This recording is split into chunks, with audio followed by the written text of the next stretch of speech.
In this video, I will show you how to use VLOOKUP in Microsoft Excel.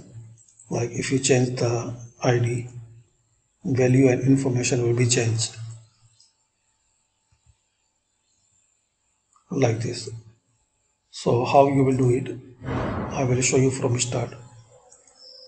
We have this data, so you need this data, copy it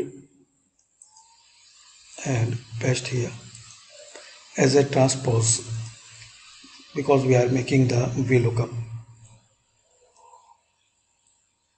Okay, now just enter the ID. Now here equal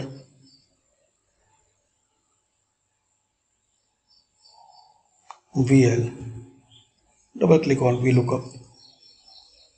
Now select this ID cell. In my case it's K and 1, K1. Now press F4 on your keyboard. Now comma. So table array will be highlighted. Just select table and press F4. F4 key on your keyboard. So you will see now dollar signs,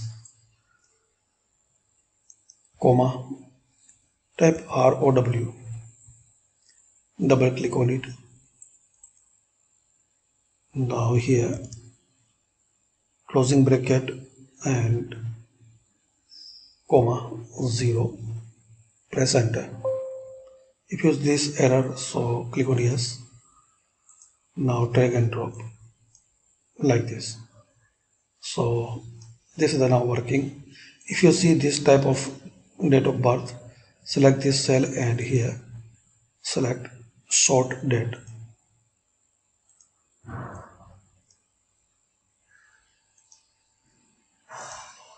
Now if you change the value,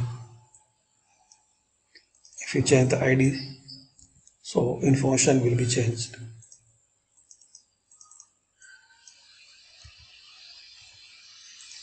Thanks for watching.